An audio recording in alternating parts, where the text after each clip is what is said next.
Okay, triangle ले रही हूँ कौन से वाले, ये वाला ट्राइंगल और ये वाला triangle. So in triangle P O A and triangle C O A, दो ट्राइंगल्स ले रही हूँ। कौन कौन से दो ट्राइंगल्स ले रही हूँ एक बार बता देती हूँ, ठीक है।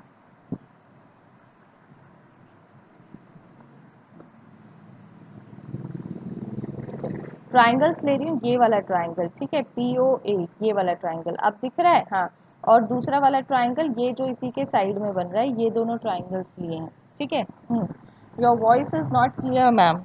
ओके, देखो मैं तो खूब चिल्ला कर बोल रही हूँ, एक बार हो सके तो चेक योर कनेक्शन। हाँ, देन देखो, हमने एक थ्योरम पढ़ा था कि एक्सटर्नल पॉइंट से टेंजेंट का जो लेंथ होता है वो बराबर होगा, ठीक है। तो P A is equal to C A, ठीक है। जो पी ए जो लेंथ है, वो सी ए लेंथ के बराबर हो जाएगा, क्योंकि ए जो है वो एक्सटर्नल पॉइंट है और ये दोनों ही क्या है, टेंजेंट है, ठीक है। द नेक्स्ट थिंग इज ये दोनों ही ट्राइंगल में कॉमन है, ये जो ओ सी लाइन है ये दोनों ही ट्राइंगल्स में कॉमन है। तीसरा जो है, तीसरी जो ये साइड है ओ सी और ओ पी, ये क्या है, रेडियस है, ये क्या है, रेडियस है। तो ये भी आपस में इक्वल हो जाएंगे, तो ये दोनों ही ट्राइंगल्स मेरे पास कैसे हो जाएंगे, कॉन्ग्रुएंट हो जाएंगे by the rule S S S, ठीक है। तो जो चीज़ अभी मैंने बताई है सिर्फ वही चीज़ मैं लिख रही हूँ कि मेरे पास जो है P A is equal to C A, क्यों होगा, external point, external point of tangent, ठीक है। एक्सटर्नल पॉइंट है टेंजेंट का, तो वहाँ से दोनों ही टेंजेंट की लेंथ क्या हो जाएगी, इक्वल हो जाएगी। Then O A is equal to O A common, ठीक है, ये क्या है, दोनों में ही कॉमन है। और O P is equal to O C which is equal to radius, ये किसके बराबर हो गया भाई, रेडियाई के बराबर हो गया दोनों के। तो triangle P O A is congruent to triangle C O A, ठीक है। और कौन सा रूल लग जाएगा, एस एस एस रूल लग गया है, ठीक है। अगर दोनों ट्राइंगल कॉन्ग्रुएंट है तो ये वाला जो एंगल है ये इस एंगल के इक्वल हो जाएगा। तो सपोज करो ये एंगल मेरा x है, तो ये वाला एंगल भी क्या हो जाएगा, x हो जाएगा, ठीक है। तो और सिंपल टर्म्स में इस एंगल को मैंने नाम दे दिया 1 और इसको मैंने नाम दे दिया 2। So angle 1 is equal to angle 2, कहाँ से, सी पी सी टी से, कहाँ से आ गया, सी पी सी टी से। थैंक यू, प्राची ने बोला है S S S congruency rule, correct, ठीक है। नेक्स्ट जो है, देखो अब जैसे मैंने नीचे के ट्राइंगल्स कॉन्ग्रुएंट करे हैं, similarly I can prove congruent this triangle to this triangle, ठीक है। देखो अब मैं यहाँ पर करूँगी नहीं, मैं I will write in the question similarly, पर देखो ये जो है दिस इज रेडियस और ये भी रेडियस दिख रहा है, ये भी रेडियस है और ये भी रेडियस है, डन। और ये जो साइड है ये दोनों में ही कॉमन है, और ये एक्सटर्नल पॉइंट है और एक्सटर्नल पॉइंट से टेंजेंट का लेंथ क्या हो जाता है, इक्वल हो जाता है। तो सेम रूल अप्लाई करेंगे और ये दोनों ट्राइंगल्स भी कॉन्ग्रुएंट हो जाएंगे। तो मैं यहाँ पर एग्जाम में अपना टाइम बचाऊंगी। Similarly triangle B Q O and triangle B C O, ये दोनों ही कैसे हो जाएंगे, कॉन्ग्रुएंट हो जाएंगे, आर कॉन्ग्रुएंट, ठीक है। तो अगर ये कॉन्ग्रुएंट है तो मुझे यहाँ से क्या मिलेगा, आर कॉन्ग्रुएंट, यहाँ से मिलेगा ये एंगल 3 और ये एंगल 4। सो मेरे को क्या मिलेगा, angle 3 is equal to angle 4, और ये कहाँ से मिलेगा मुझे, सी पी सी टी से, ठीक है। ये कहाँ से मिलेगा मुझे, सी पी सी टी से। अब मेरे पास देखो this is a straight line, अब ये क्या है, एक डायामीटर है, दिस इज अ डायामीटर। और यहाँ पर मेरे पास कौन कौन से एंगल्स बन रहे हैं वो मैं लिख लेती हूँ, angle 1 plus angle 2 plus angle 3 plus angle 4 which is equal to, अब ये सारा क्या है, एक स्ट्रेट लाइन, तो ये स्ट्रेट लाइन है तो ये कितना हो जाएगा, 180 डिग्री। कहाँ से लिखा मैंने, स्ट्रेट लाइन से, स्ट्रेट लाइन, या आप डायामीटर भी लिख सकते हो और स्लैश डायामीटर, ठीक है। तो ये क्या हो जाएगा, डायामीटर उससे हो जाएगा। अब कौन कौन से मेरे पास एंगल्स इक्वल है, 1 जो है वो 2 के बराबर है, तो क्या मैं यहाँ पर ट्वाइस ऑफ एंगल 2 लिख सकती हूँ? ठीक है, ट्वाइस ऑफ एंगल 2 लिख सकती हूँ।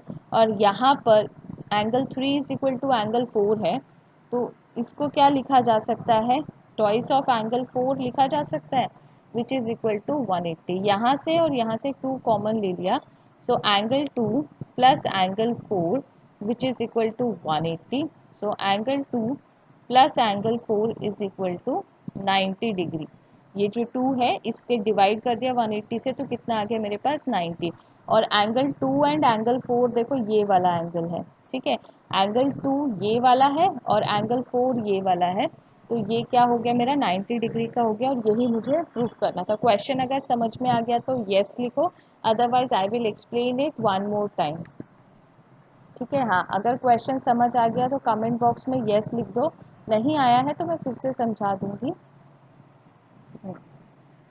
हाँ। हम्म।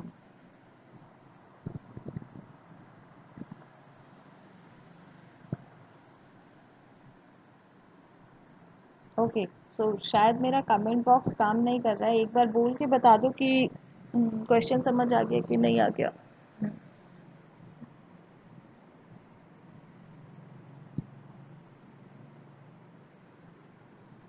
यस मैम, अच्छा यस मैम, यस मैम, हाँ आ गया आ गया, चलो चलो चलो, ग्रेट ग्रेट ग्रेट, हाँ। चलो नेक्स्ट क्वेश्चन की तरफ चलें। चलो तो क्वेश्चन समझ आ गया तो नेक्स्ट की तरफ चलते हैं। नेक्स्ट क्वेश्चन क्या कह रहा है, नेक्स्ट क्वेश्चन कह रहा है कि क्वेश्चन नंबर 10 है, prove that the angle between two tangents drawn from an external point to a circle is supplementary to the angle subtended by the line segment joining the point of contact at the centre. ठीक है, तो क्या कह रहा है, मेरे पास एक circle है, ठीक है, सर्कल एक एक्सटर्नल पॉइंट है, ठीक है, उससे मैंने दो टेंजेंट बनाई है, एक्सटर्नल पॉइंट से मैं कितना टेंजेंट बना सकती हूँ, दो टेंजेंट बना दिया, ठीक है। So this is B, this is A, this is B, और ये इसका सेंटर है ओ। डन। अब कह रहा है कि अगर मैं सेंटर को इन दोनों पॉइंट से ज्वाइन करूं, तो ये जो एंगल बन रहा है और ये जो एंगल बन रहा है, इनका सम क्या होगा, 180 डिग्री होगा। इनका सम कितना होगा, 180 डिग्री होगा। ये मुझे प्रूव करना है, ठीक है। तो टू प्रूफ क्या करना है, बहुत ही आसान है, अब कोई भी बता सकता है, कोई भी बच्चा बता दो कि भाई इस एंगल का और इस एंगल का, मतलब इसको मैंने नाम दिया एंगल 1 और इसको मैंने नाम दिया एंगल 2, एंगल 1 का मेजर कितना होगा, एंगल 1 का जो मेजर है, very good Prachi, 90 degree, very good 90 degree. और एंगल 2 का कितना होगा, एंगल 2 का कितना होगा, 90, वेरी गुड हर्षिता, हाँ Divya, very good very good, 90, उज्जवल मिश्रा भी आंसर दे रहे हैं, वेरी गुड। सो जो होगा हमारा 90 होगा, तो 90 और 90 कितना हो जाता है, 90 एंड 90 श्वेता, 90 करेक्ट, हाँ, 180, वेरी गुड, 180 हो जाता है। अब एक क्वाड्रिलेटरल का टोटल एंगल सम प्रॉपर्टी क्या कहता है कि चारों एंगल्स का सम कितना होना चाहिए, वेरी गुड श्वेता, हाँ, चारों एंगल्स का सम 360 होना चाहिए, वेरी गुड दिव्या, सृष्टि, वेरी गुड। तो 360 में से अब ये वाला और ये वाला, 90 प्लस 90 आप लोगों ने कहा 180, टोटल 360 होता है। तो 360 में से 180 निकाल देंगे तो बाकी दोनों एंगल्स का सम कितना हो जाएगा, 180। Very good. तो क्वेश्चन में समझाने के लिए देखो कुछ बचा नहीं है, समझ में आ गया, पर फिर भी इसको लिखना कैसे है वो हम देख लेते हैं, ठीक है। तो प्रूफ क्या करेंगे कि as we know O B is perpendicular to, O B is perpendicular, OA is perpendicular, sorry OB बोल रही हूँ, OA is perpendicular to AP and OB is perpendicular to BP, ठीक है, क्योंकि टेंजेंट्स हैं तो दोनों ही परपेंडिकुलर होगा। अगर परपेंडिकुलर होगा तो angle OAP is equal to 90 degree होगा और angle OBP is equal to 90 degree होगा, ठीक है। देखो क्वेश्चन तो आप लोगों ने ही प्रूव कर दिया, बट इसको लिखना कैसे मैं सिर्फ वही बता रही हूँ, ठीक है। तो नाउ इन क्वाड्रिलेटरल, अब मेरे पास क्या है, क्वाड्रिलेटरल है, ठीक है। So quadrilateral A O B P, ये क्वाड्रिलेटरल है, इसमें मेरे पास चार एंगल्स बन रहे हैं, तो ओ ए पी, दूसरा बन रहा है ओ बी पी, फिर तीसरा बन रहा है ए ओ बी, एंड चौथा बन रहा है A P B which is equal to 360। Quadrilateral angle sum property use किया। अब इन दोनों का 90 प्लस 90 और इनका हमें नहीं पता, तो ये हमने एज इट इज लिख दिया A P B which is equal to 360। ठीक है, अब 90 प्लस 90 कितना होता है 180। 180 को इस साइड लेकर जाएंगे तो माइनस कर देंगे 360 में से, और मेरे पास फाइनल क्या आ जाएगा A P B is equal to 180। I hope this question is clear. Clear हो गया तो यस लिखो and then we will move ahead. Yes yes, very good, okay okay, चलो हाँ नेक्स्ट क्वेश्चन पे चलते हैं। Question number 11। क्वेश्चन नंबर 11 क्या कह रहा है, prove that the parallelogram circumscribing a circle is a rhombus. ठीक है, तो मतलब एक मेरे पास पैरेललोग्राम है, पैरेललोग्राम जो है उसके अंदर एक सर्कल बन रहा है। ठीक है, चारों साइड्स को टच कर रहा है एक पॉइंट पर, और वो क्या होगा रोम्बस होगा। तो डायग्राम बना लेते हैं। ठीक है, तो डायग्राम बना लिया, ये मेरा डायग्राम बन गया। ठीक है, अब मेरे पास कौन कौन सा है A B C and D. ठीक है, ठीक है, ये हो गया मेरा सेंटर।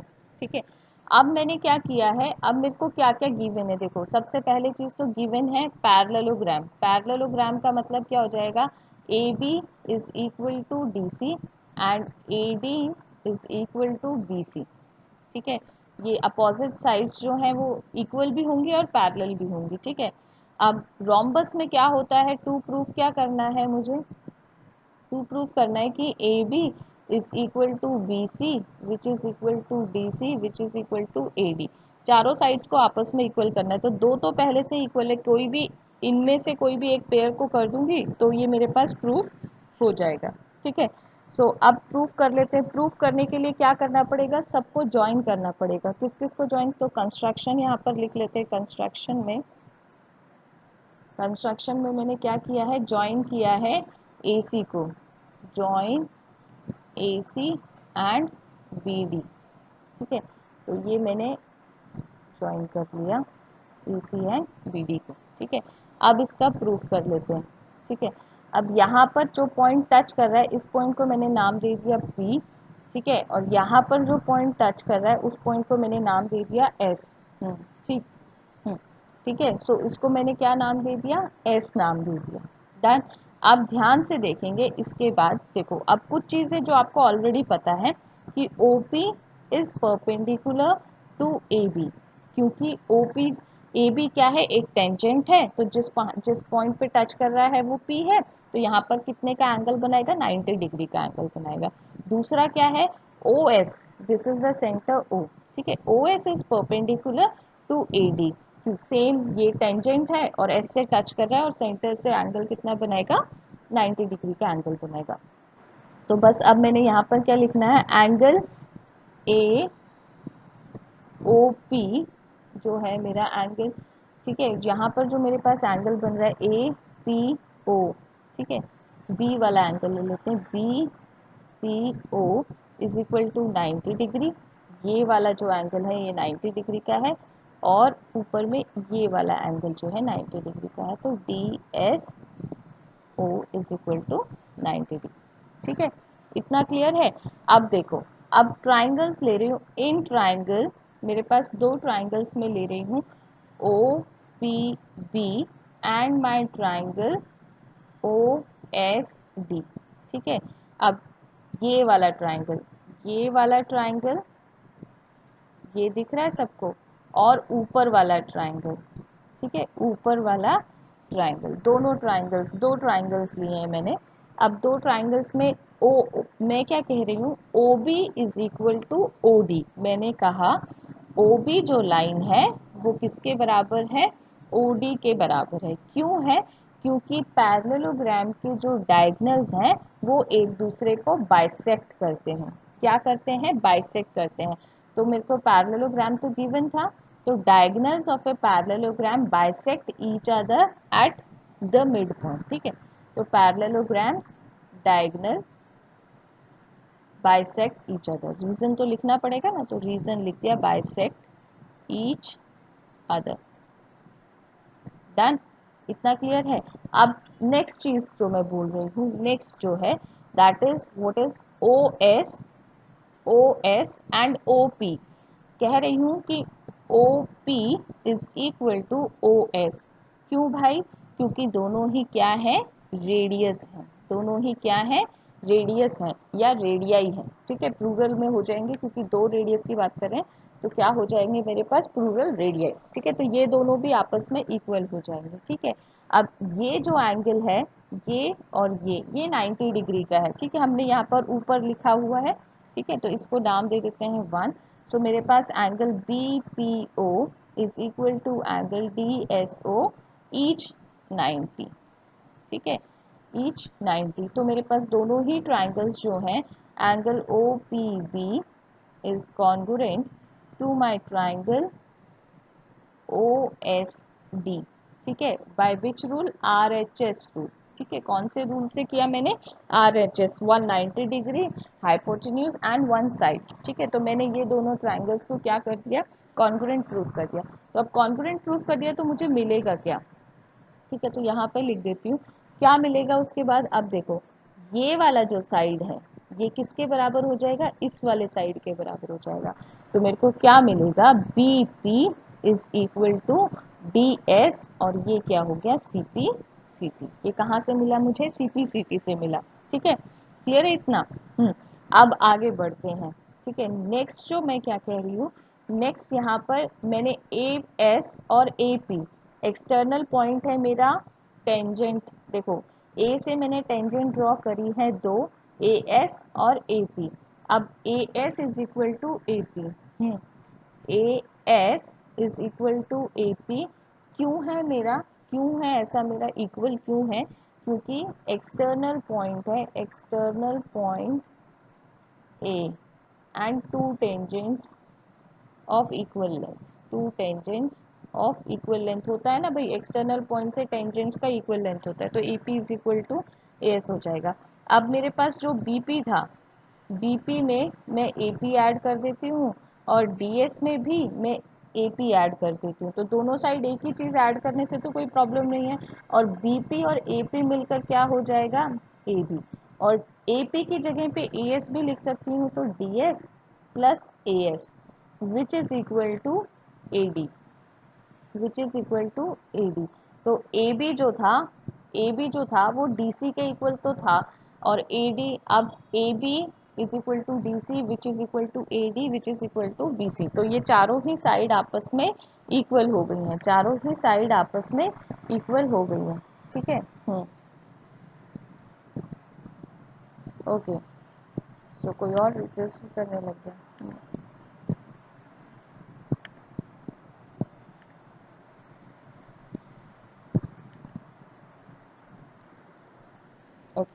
जब चारों ही साइड आपस में इक्वल होगी तो A B which is already equal to, A B जो था वो डी सी के बराबर तो था, पर अभी मैंने कहाँ से प्रूव किया, ए डी के बराबर किया। और ए डी जो था वो किसके बराबर था, बी सी के बराबर था। किसके बराबर था, बी सी के बराबर। तो चारों साइड्स आपस में इक्वल हो गई। अब पैरेलल तो है ही क्योंकि रोम्बस तो था ही वो। अगर चारों साइड्स आपस में इक्वल है तो ये क्या हो जाएगा, this parallelogram, A B C D parallelogram becomes an rhombus. क्या बन जाएगा भाई, ये अब रोम्बस बन जाएगा। क्लियर है अगर ये क्वेश्चन, तो आगे बढ़ते हैं।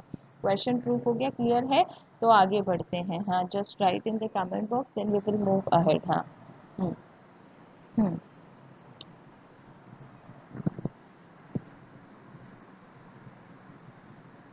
चलो जल्दी से लिखो। हाँ,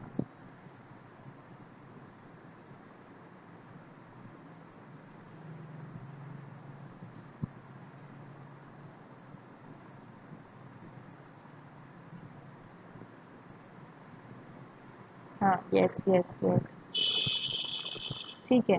चलो तो आगे बढ़ते हैं नेक्स्ट क्वेश्चन पे। हाँ, मैंने क्वेश्चन आपको कुछ सैम्पल पेपर भी भेजा था ऑन संडे और सैटरडे। आई होप कि सीबीएसई के द्वारा इशू किया गया सैम्पल पेपर है, और भेजा इसलिए था क्योंकि पैटर्न चेंज हो गया है। ठीक है, पैटर्न में आपको क्वेश्चन इंक्लूड किया गया है, केस बेस्ड स्टडीज क्वेश्चन। ठीक है, केस के ऊपर केस बेस्ड स्टडीज क्वेश्चन जो है, मतलब एप्लीकेशन बेस्ड क्वेश्चंस को ऐड किया गया है। तो पहले सिलेबस कर लेंगे, उसके बाद कुछ क्वेश्चंस इसी चैप्टर से शुरू करें कि पहले चैप्टर से रिवीजन करें, बता देना मुझे उस हिसाब से। Then we will start the question practice of case based question, क्योंकि वो जो है वो थोड़ा नया है। बाकी क्वेश्चंस तो आप लोग सीबीएसई या किसी भी सैम्पल पेपर में आपको मिल जाएंगे, ठीक है। क्वेश्चन नंबर 12 की तरफ चलते हैं, ठीक है। क्वेश्चन नंबर 12 जो है क्या कह रहा है कि ट्राइंगल है A B C, circumscribe a circle of radius 4 centimetre. तो उसके अंदर एक ये देखो, ये ट्राइंगल है ए बी सी, बड़ा सा ट्राइंगल है और इसके अंदर एक सर्कल है, ठीक है। ये सर्कल है जिसका कि रेडियस कितना है 4 सेंटीमीटर। अब लाइन सेगमेंट बन रहा है, उसमें B D D C into is divided into the point of contact. हाँ ठीक है, तो डायग्राम पे आ जाते हैं। और डायग्राम क्या कह रहा है, ये देखो, ये कह रहा है कि ये जो है डी पॉइंट है, ये 6 सेंटीमीटर और 8 सेंटीमीटर में डिवाइड करता है। तो बीसी जो लाइन है उसका एक पॉइंट है डी, जो 6 सेंटीमीटर और 8 सेंटीमीटर को डिवाइड करता है, ठीक है। अब यहाँ पर ई पॉइंट है, ए बी लाइन का पॉइंट जो है वो ई है। अब अगर ये 8 है तो ये भी कितना हो जाएगा, 8 सेंटीमीटर हो जाएगा। सिमिलरली ए सी का एफ है तो ये कितना हो जाएगा, 6 हो जाएगा। मुझे किसका वैल्यू पता करना है, दिस ए एफ का वैल्यू पता करना है, जो कि इक्वल हो जाएगा ए ई का। और दोनों को मैंने क्या सपोज कर लिया है, एक्स सपोज कर लिया, ठीक है। दोनों को ही मैंने एक्स सपोज किया है, ठीक है। तो अब इस क्वेश्चन में पता करना है मुझे, फाइंड ए बी साइड, पूरा साइड पता करना है, ठीक है। तो x का वैल्यू आ जाएगा तो ए बी भी पता हो जाएगी और ए सी भी पता हो जाएगी। तो इसको चलो पता करते हैं। तो सबसे पहले हम क्या करेंगे, हमने पिछले साल एक बहुत ही इंपॉर्टेंट फॉर्मूला पढ़ा था, हीरोन्स फॉर्मूला, ठीक है। हीरोन्स फॉर्मूला किस किस को याद है, चलो कमेंट बॉक्स में हीरोन्स फॉर्मूला लिख कर बताएगा। हाँ, हीरोन्स फॉर्मूला लिख कर बताएगा कि हीरोन्स फॉर्मूला क्या कहता है, ठीक है। सो ए बी जो मेरा साइड है विच बिकम्स, मैं तब तक सारी साइड्स लिख लेती हूँ, तब तक मुझे हीरोन्स फॉर्मूला लिख कर बताओ कमेंट बॉक्स में क्या होता है। देखते हैं कौन सबसे पहले बताता है। हाँ हाँ, सारे सो रहे हैं, थोड़ा जल्दी, थोड़ा एक्टिव रहा करो। हम्म, ठीक है। तब तक मैं एस का वैल्यू कैलकुलेट कर लेती हूँ। हीरोन्स फॉर्मूला लिख रहे हैं, अंडर रूट लगाने की ज़रूरत नहीं है, अंडर रूट लिख देना साइड में, स्क्वायर रूट ऑफ दिस, ठीक है, क्योंकि अंडर रूट कमेंट बॉक्स में कैसे लगाओगे।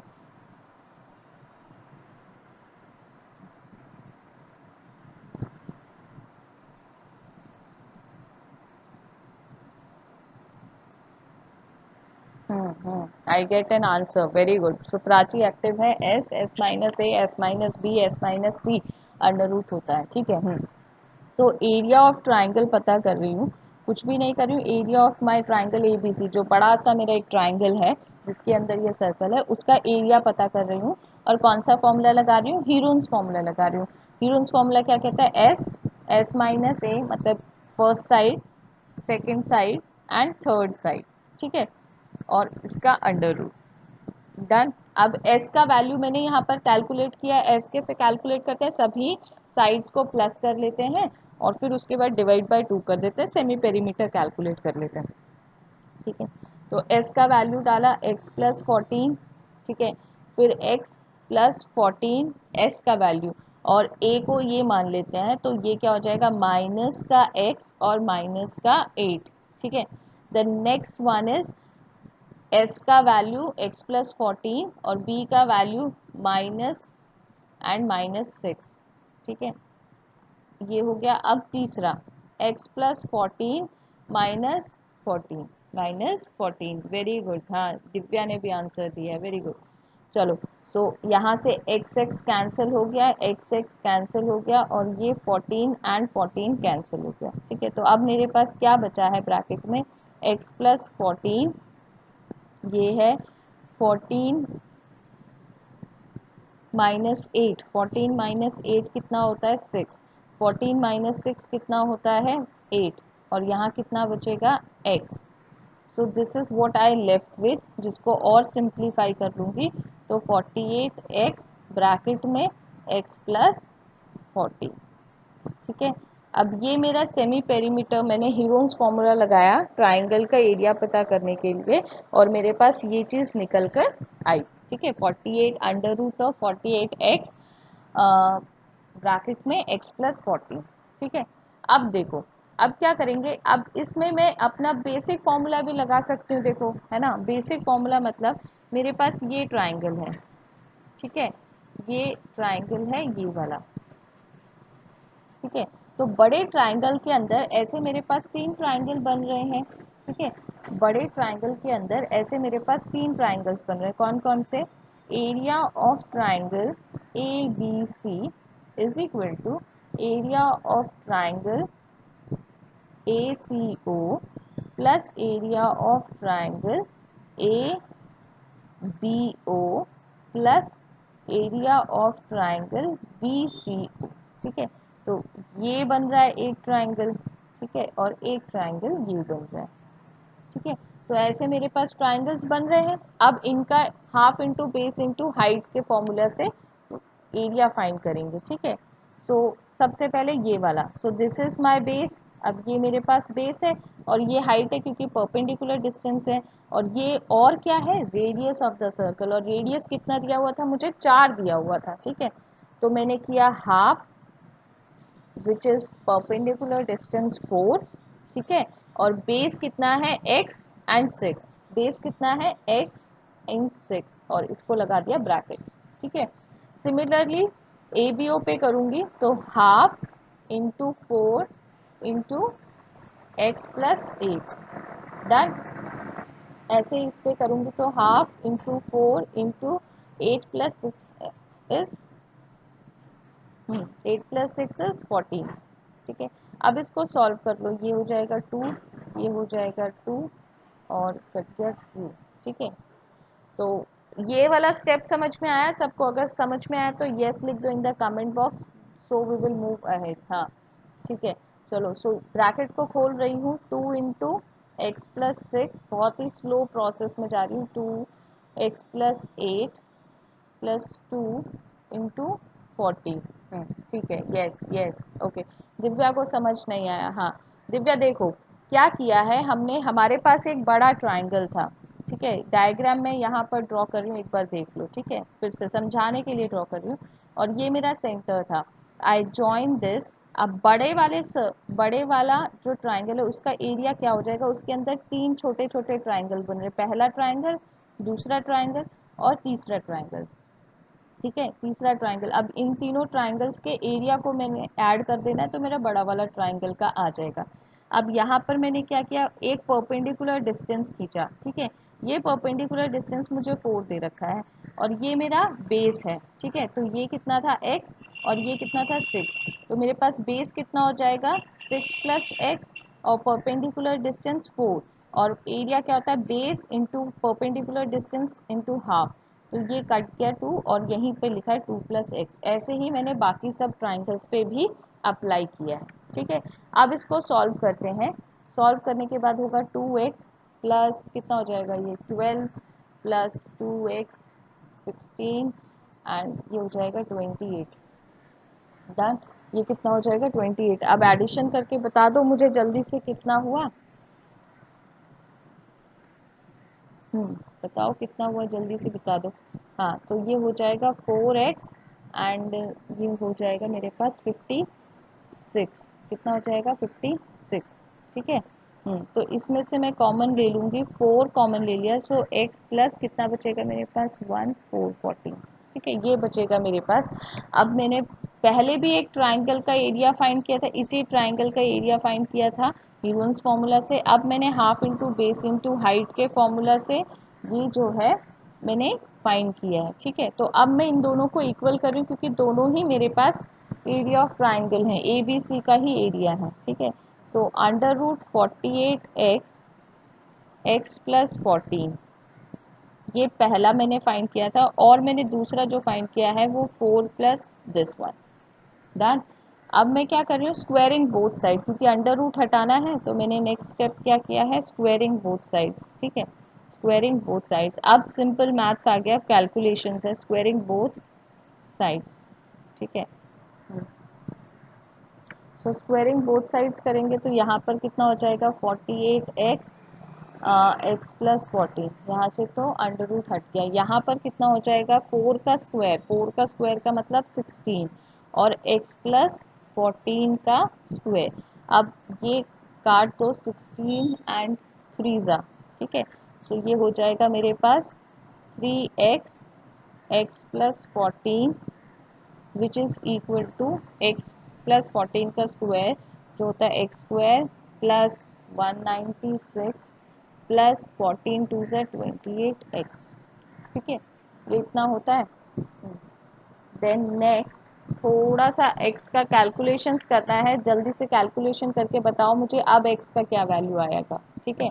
हाँ, कौन सबसे पहले कैलकुलेट करके बताएगा? मिडिल टर्म स्प्लिटिंग करना है, 3x स्क्वायर प्लस 14x, इस वाले को सबको इस साइड लेकर आ रही हूँ, माइनस एक्स का square minus 196 minus 28x is equal to 0। ये हो जाएगा 2x स्क्वायर, एक एक्स स्क्वायर माइनस का है, ये प्लस का है तो 2 बचेगा, ये 14 प्लस का है, ये माइनस 28 का है, तो यहाँ पर माइनस 14x बचेगा मेरे पास, ठीक है। हम्म,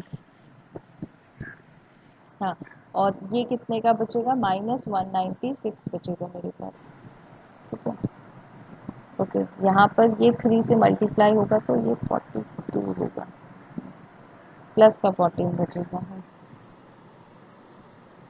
चलो, हाँ एक्स का वैल्यू 7 आ गया, वेरी गुड, बच्चों ने कैलकुलेट कर भी दिया है। ये 140 196 था, 196 इज इक्वल टू 0, 2 कॉमन ले लो, एक्स स्क्वायर। चलो तो आप लोगों का हो गया, तो मैं थोड़ा जल्दी लिख देती हूँ यहाँ पर 98, मिडल टर्म स्प्लिटिंग किया मैंने इसका, तो X square plus 14x minus 7x minus 98 is equal to 0, so x plus 14 and x minus 7 is equal to, तो x is equal to minus 14, तो डिस्टेंस कभी भी नेगेटिव नहीं हो सकता, तो इस वैल्यू को इग्नोर करेंगे और कौन सा वैल्यू लेंगे? ये वाला वैल्यू लेंगे, और x इज इक्वल टू 7 आ गया, ठीक है। x is equal to